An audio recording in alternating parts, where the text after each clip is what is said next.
Namaste. Good evening. This is Dr. Aparna.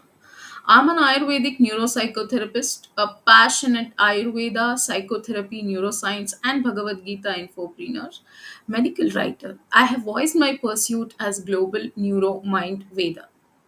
So, in the previous session, we were discussing about biohacking and Ayurveda. And in this session, we are going to discuss about yoga and biohacking. How can yoga and biohacking be a harmonious connection? So, as we all know that we have discussed in the previous session, biohacking has become one of the latest buzzwords in the well-being space. So biohacking is all about hacking your biology for optimum health and performance. So biohacking is all about taking control of your health and finding out what works best for you. So biohacking is also known as DIY biology. So it involves making small incremental changes to your body and lifestyle to enhance your overall health and performance.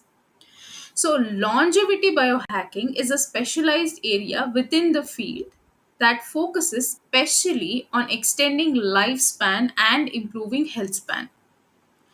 So, biohacking is about the principles, the processes, and the practices that help you, to get to the core. Core is CORE. C is control, O is ownership, R is responsibility, and E is empowerment. So, of how you are made and how you function.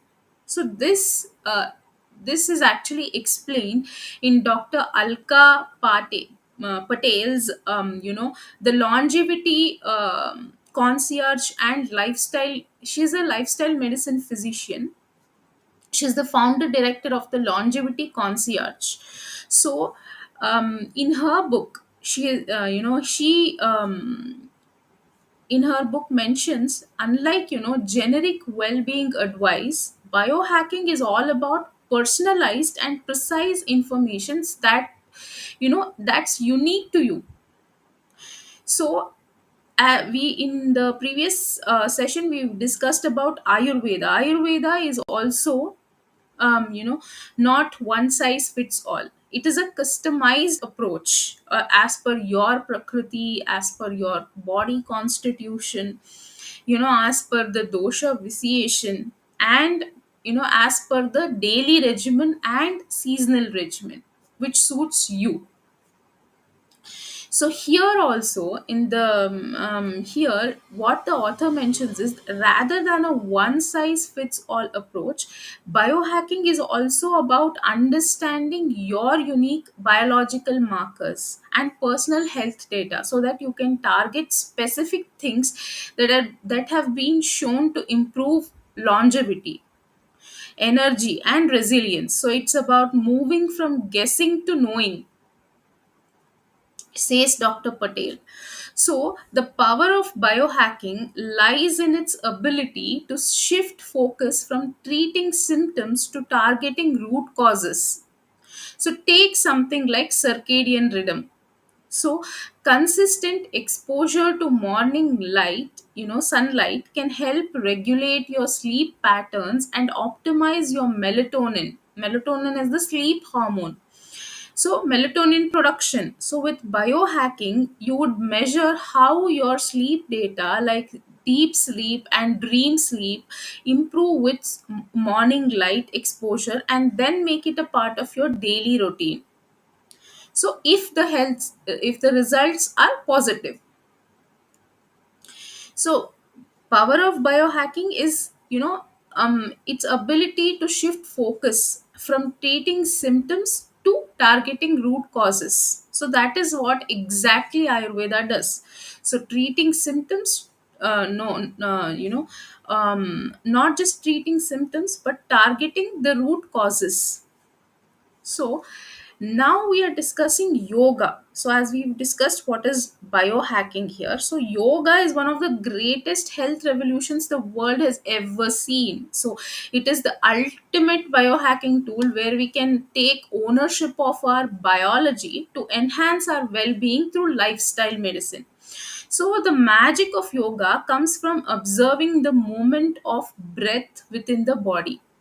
So, the what a yogi does is, a yogi this allows a yogi to go beneath the external and into the subtle layers of their biology, to tap in or to hack the moment of energy within the autonomic nervous system that acts largely unconscious and controls bodily functions such as heart rate, digestion, and respiratory rate. So, yoga's holistic approach to health aligns with the broader goals of biohacking. So, what does biohacking believe to, or to seek to optimize various aspects of well-being? So, including physical, mental, and emotional. Same, the yoga does also believe in the same, to optimize your well-being. It could be physical well-being, it could be mental well-being, and emotional aspects. So first is physical activity. So yogasanas postures promote flexibility, they promote strength, they promote balance, which are important for maintaining physical function and preventing age related decline.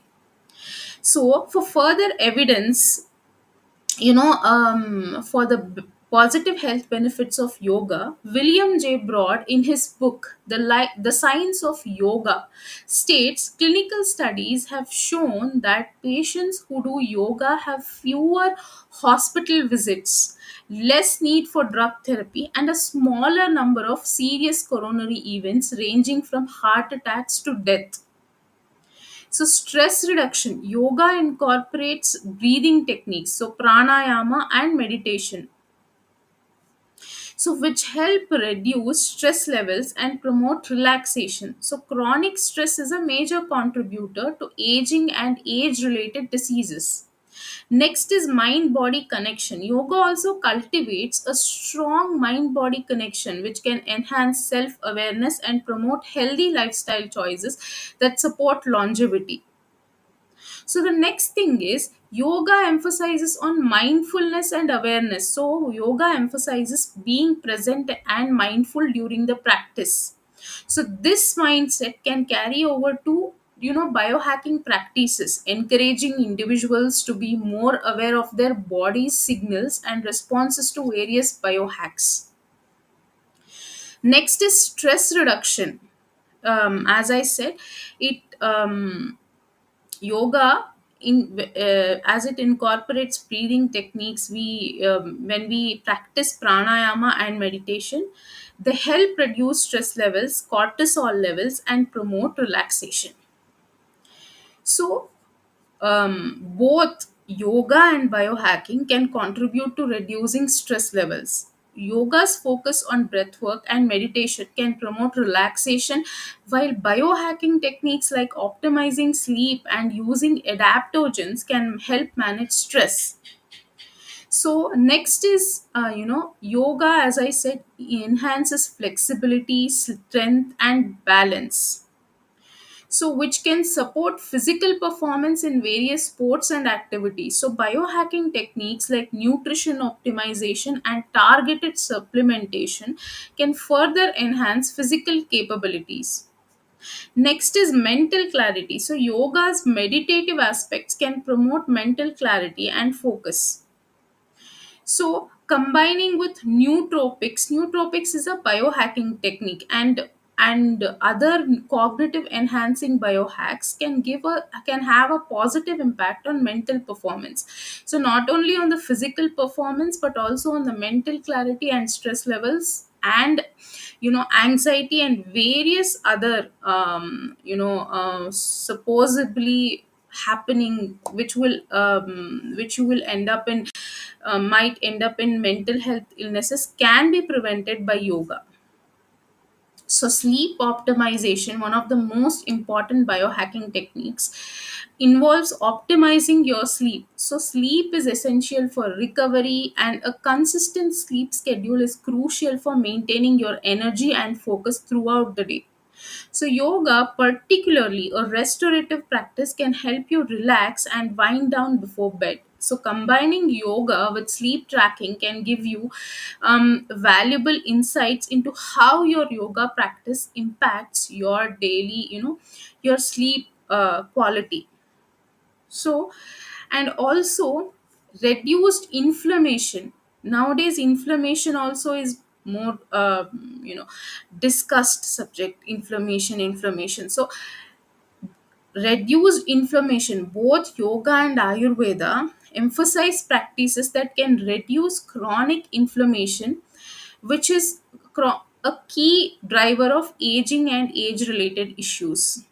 Next is improved metabolic health. So, Ayurvedic dietary recommendations and yoga practices can help regulate blood sugar levels, improve insulin sensitivity, and promote healthy weight management, all of which are important for longevity. So, next is, as you know, there is intermittent fasting, but in Ayurveda 5000 years ago, it was said langanam paramaushadam. So, fasting is the king of all medicines. So Ayurveda also started this langana, but with the consideration of individual constitution. For everybody, Ayurveda does not recommend fasting. It is on the in prakriti, vikruti, the doshas involved, as per the disease. Some dosha types can benefit from shorter periods of fasting. People with different dosha constitution, should take longer breaks from eating. Next is enhanced cellular function. So, Ayurvedic herbs and yoga practices may support cellular health by reducing oxidative stress, promoting DNA repair, and optimizing mitochondrial functions. There are several studies which prove that Ayurveda and yoga can enhance the cellular function, that is mitochondrial function, and reduce oxidative stress in the cell. So, if I have to conclude, yoga, Ayurveda, and biohacking is a harmonious combination. So, Ayurveda and yoga can offer, holistic approach to health and well-being that can potentially contribute to, longevity. Biohacking by addressing various factors that influence aging and age-related issues. So, by incorporating, by combining Ayurvedic practices, dinacharya is daily regimen, rutucharya is seasonal regimen, and by understanding one's prakriti into a comprehensive longevity strategy, individuals may potentially support healthy aging and extend their lifespan. So, this is about Ayurveda, yoga, and biohacking. So, let's incorporate Ayurveda and yoga into our lives, for optimizing our health and wellness. So, thank you